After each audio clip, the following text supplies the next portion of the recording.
আচ্ছা, আমি যেন এখানে দাঁড়িয়ে কথা বলি, এতে কি আপনাদের ক্ষতি চাই না আপনাদের মঙ্গল চাই? আপনাদের মঙ্গল চাই, আপনাদের সব সময় আমরা ভালো চাই, আমরা আপনাদের কখনোই ক্ষতি চাই না। সম্মানিত উপস্থিতি, যেই সব মানুষ খুতবার আজানের আগে মসজিদে প্রবেশ করে, আর যেই সব মানুষ খুতবা শুরুতে খুতবার আজানের পরে মসজিদে প্রবেশ করে, এক শ্রেণীর লোক খুতবার আজানের আগে আসে, আরেক শ্রেণীর লোক খুতবার আজানের পরে আসে। এখন কোন ব্যক্তিটা আল্লাহর নিকটে উত্তম? যিনি খুতবার আজানের আগে আসে, সেই লোক, সেই ব্যক্তিটা আল্লাহর নিকটে উত্তম। যিনি খুতবার আজানের পরে মসজিদে আসে, আমরা যদি একটি হাদিসের দিকে লক্ষ্য করি, আমরা যদি একটি হাদিসে যদি প্রবেশ করি, তাহলে সেই হাদিসের অনুযায়ীতে দেখা যাচ্ছে যেই সব মানুষ খুতবার আজানের পরে মসজিদে আসবে, ওই সব মানুষ নেকি পায় না, ওদের আমল নামায় হাজিরা উঠা হয় না। যেরকম যারা মাদ্রাসায় পড়েছেন, যারা স্কুলে পড়েন, শিক্ষকে আপনার নাম ডাকে, হাজিরা ডাকে। যেই সব ছাত্র উপস্থিত থাকে, যখন শিক্ষকে যখন অমুক জনের নাম বলে কিংবা স্যারে যখন অমুক জনের নাম বলে, তখন ওই উপস্থিত ছাত্র উপস্থিত ছাত্রী বলে ইয়াস স্যার কিংবা ইয়াস ম্যাডাম।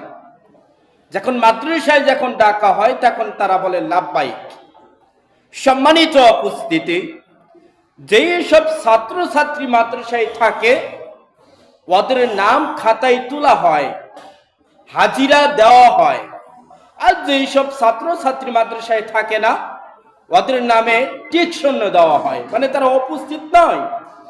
সম্মানিত উপস্থিতি, এরকম ভাবে আমি যে একটি হাদিস আপনাদের সামনে বলতে চাচ্ছি, আল্লাহর হাবিব মুহাম্মদ সাল্লাল্লাহু আলাইহি ওয়াসাল্লাম বলেছেন, আপনি একদল ফেরেশতারা খাতা কলম নিয়ে শুক্রবারের দিন মসজিদের গেটে, মসজিদের দরজায় বসে থাকে।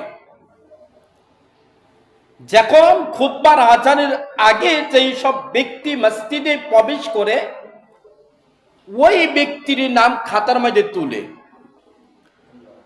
এরকম ভাবে প্রথম, দ্বিতীয়, তৃতীয়, এরকম ভাবে আপনার খুতবা চলার আগ পর্যন্তই, খুতবার আজান আগ পর্যন্তই ফেরেশতারা খাতা নিয়ে দরজায় গেটে বসে থাকে।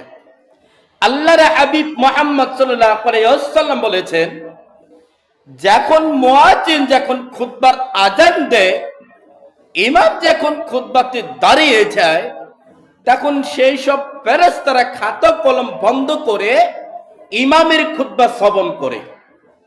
তাহলে এই হাদিস দ্বারাতে আমরা এটাই বোঝাইতে পারলাম, এই হাদিস দ্বারাতে আপনাদেরকে এটাই বলতে চাচ্ছি, যে সব মানুষ খুতবা চলার অবস্থায় মসজিদে প্রবেশ করবে, এই সব ব্যক্তির নাম খাতায় লেখা হবে না। কিয়ামতের ময়দানে আপনাকে খাতা দেওয়া হবে। আপনি ফজরের সালাত আদায় করেছেন, এটার লিস্টে আছে। জোহরের সালাত আদায় করেছেন, এটার লিস্টে আছে। আসরের সালাত আদায় করেছেন, এটার লিস্টে আছে। মাগরিবের সালাত আদায় করেছেন, এটার লিস্টে আছে। এক কথায় 5 ওয়াক্ত সালাত আদায় করেছেন, এটার লিস্টে আছে। যাকাত দিয়েছেন, এটার লিস্টে আছে। হজ করেছেন, এটার লিস্টে আছে। সিয়াম পালন করেছেন, এটার লিস্টে আছে। যে সব ব্যক্তি খুতবা চলার অবস্থায় মসজিদে আসে, এই যে শুক্রবারের যেন একটি উত্তম দিন, শুক্রবারের যেন কত ফজিলত পাওয়া যায়, এই দিনের হাজিরাটা, এই দিনের নামটা, শুক্রবারের নামটা কিছু ব্যক্তিরা দেখতে পারবে না। তখন আল্লাহ রাব্বুল আলামিনকে তারা বলবে, জিজ্ঞাসা করবে, আল্লাহ আমি তো শুক্রবারের দিন মসজিদে প্রবেশ করেছিলাম, আমি তো শুক্রবার দিন মসজিদে গিয়েছিলাম, তখন শুক্রবারের হাজিরাটা কোথায়? তখন আল্লাহ বলবে, বান্দা তুমি কোন সময় মসজিদে প্রবেশ করেছিলা? তখন যেই সব ব্যক্তিরা খুতবা চলার অবস্থায় মসজিদে প্রবেশ করে, ওই সব ব্যক্তিরা বলবে খুতবা চলার অবস্থায় আমরা মসজিদে প্রবেশ করেছিলাম। তখন আল্লাহ বলবে, বান্দা এই জন্যই আমার ফেরেশতা এটা লেখে নাই। তাহলে এই হাদিস দ্বারা আমি আপনাদেরকে কি বোঝাতে পারলাম, কি বলতে চাচ্ছি এটাই।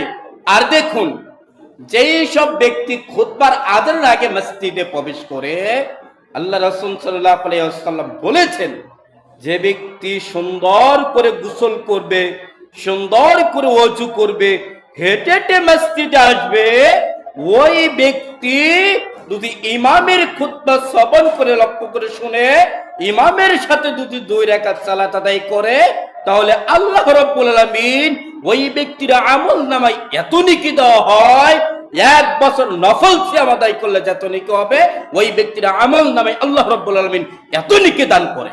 সুবহানাল্লাহ। শুধু এই জায়গায় ক্ষান্ত নয়, শুধু এই জায়গায় শেষ নয়। রাসূল সাল্লাল্লাহু আলাইহি ওয়াসাল্লাম বলেছেন, যে ব্যক্তি খুতবার আজানের আগে মসজিদে প্রবেশ করবে, ইমামের খুতবা লক্ষ্য করে শুনবে, ইমামের সাথে 2 রাকাত সালাত আদায় করবে, ওই ব্যক্তির আমলনামায় এত নেকি দেওয়া হয়, 1 বছর নফল সালাত আদায় করলে যত নেকি হবে, ওই ব্যক্তির আমলনামায় আল্লাহ রাব্বুল আলামিন এত নেকি দান করে। সুবহানাল্লাহ। সম্মানিত উপস্থিতি, শুধু এই জায়গায় ক্ষান্ত নয়, আল্লাহ রাসূল সাল্লাল্লাহু আলাইহি ওয়াসাল্লাম বলেছেন, যে ব্যক্তি বাড়ি থেকে শুক্রবারের দিন সুন্দর করে ওযু করে, গোসল করে, এবং যদি আতর থাকে শরীরে আতর দেয়রা, সুন্দর করে হেঁটে হেঁটে, পায়ে হেঁটে হেঁটে মসজিদে আসবে, ওই ব্যক্তির কাইটে কাইটে আল্লাহ রাব্বুল আলামিন 10টি করে নেকি দান করে। সুবহানাল্লাহ বলুন।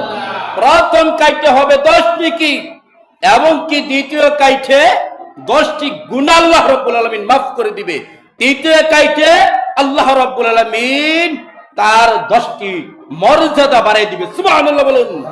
তাহলে শুক্রবারে যে ব্যক্তি খুতবার আজানের আগে মসজিদে প্রবেশ করবে, আর অনেক অনেক ফজিলত রয়েছে যেই সব ব্যক্তিরা খুতবার আজানের আগে মসজিদে প্রবেশ করবে। এর ভিতরে আরেকটি কথা বলি, আমরা হাজার টাকা ভেঙে, লাখ টাকা ভেঙে কুরবানি দেই।